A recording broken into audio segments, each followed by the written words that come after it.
বাসায় যদি ছোটোখাটো বা বড় কোনো অনুষ্ঠান করা হয়, অনেকগুলো মুরগি কিন্তু নিয়ে আসা হয়। আর এই মুরগি থেকে যে গিলা কলিজা বের হয় এগুলা কিন্তু দেওয়া হয় না, এগুলা থেকে যায়।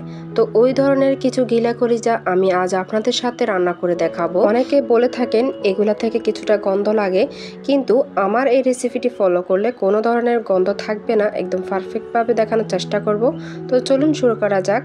প্রথমে কিছুটা তেল দিয়েছি, তেলের পরিমাণ একটু কমিয়ে দিয়েছি, হাফ কাপ থেকে একটু কম হবে। তারপরে কিছু পেঁয়াজ দিয়েছি, পেঁয়াজটাকে দিয়ে একটু নেড়ে ছেড়ে দিলাম। তারপরে কিছু দিয়ে দেব গোটা মশলা।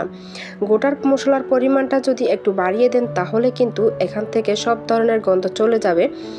প্রথমে আমি তেজপাতা দিয়ে দিলাম কয়েকটা, দারচিনি, লং এবং গোলমরিচ, তারপরে এলাচ, এগুলো দিয়ে তেলের উপরে কিছুটা নেড়ে ছেড়ে দিচ্ছি।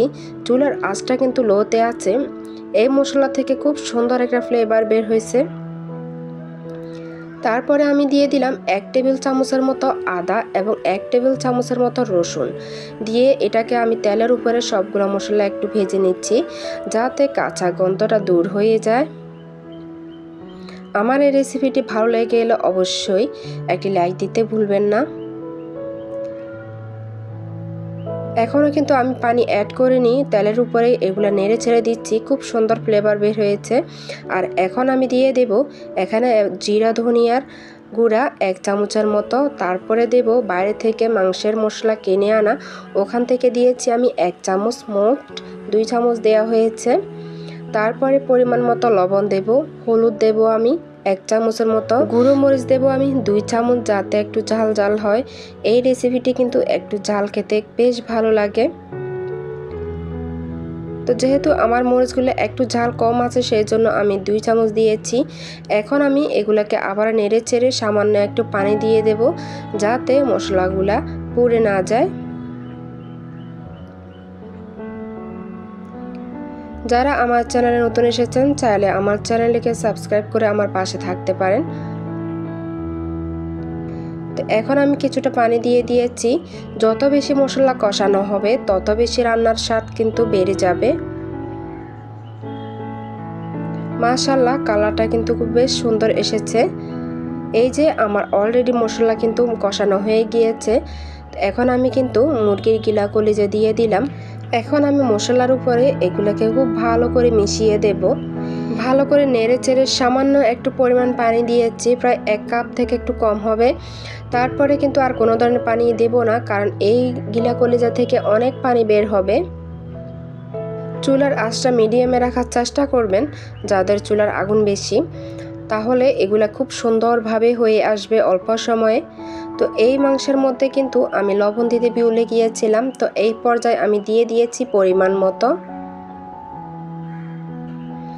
আবারও খুব ভালো করে নেড়ে ছেড়ে দিচ্ছি, দিয়ে এটাকে আমি ঢাকনা দিয়ে রান্না করব পুরোপুরি সিদ্ধ না হওয়া পর্যন্ত।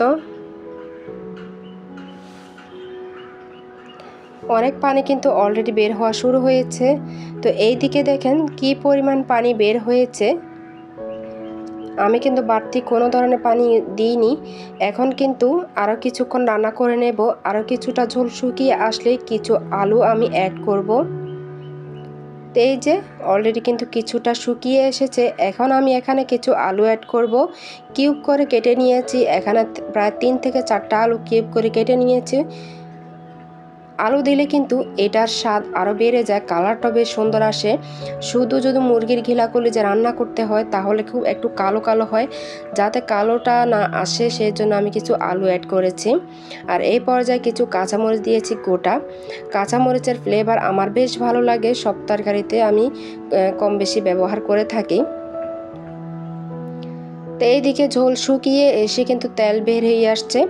এটাকে এই মশলার উপরে আমি আবার ভালো করে নেড়ে চেড়ে দিয়েছি। আলুগুলো প্রায় সিদ্ধ হয়ে এসেছে। তো এই পর্যায়ে আমি নেড়ে চেড়ে আমি কিছুটা ঝোল দিয়ে দেব। চাইলে কিন্তু আপনারা এরকম শুকনো ড্রাই রাখতে পারেন, কিন্তু আমি কিছুটা ঝোল রাখবো।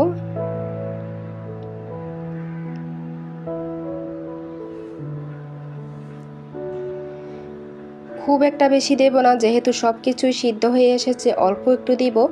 এই ঝোল দেওয়ার পরে 5 থেকে 10 মিনিটের মতো চুলা রাখবো, তারপরে আমি চুলাটাকে অফ করে দেব। যদি আপনি ফলো করে রান্না করেন তাহলে কিন্তু আপনার বাসায় সবাই পছন্দ করবে। আর শহরে তো কিন্তু মুরগির ঘিলা কলিজা কিনতেও পাওয়া যায়, মাঝে মধ্যে এগুলা দিয়ে রান্না করে কিন্তু পরোটা দিয়ে খেতে খুব বেশি ভালো লাগে, একদম ড্রাই ড্রাই করে রান্না করলে। তো এখন আমি ঢাকনা দিয়ে আরও কিছুক্ষণ রান্না করব।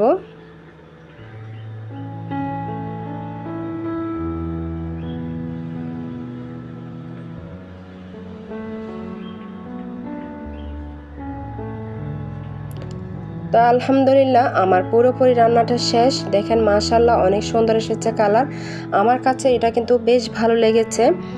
তো এইভাবে আপনারা অবশ্যই বাসায় ট্রাই করবেন। সাথে কিন্তু একটু পাতলা করে ডাল রান্না করেছি। বাস এই দুইটা দিয়ে কিন্তু আজ আমরা অনেক মজা করে খাবো। অবশ্যই কেমন হয়েছে কমেন্টের মাধ্যমে জানাতে ভুলবেন না, আর ভালো লাগলে অবশ্যই লাইক দেবেন।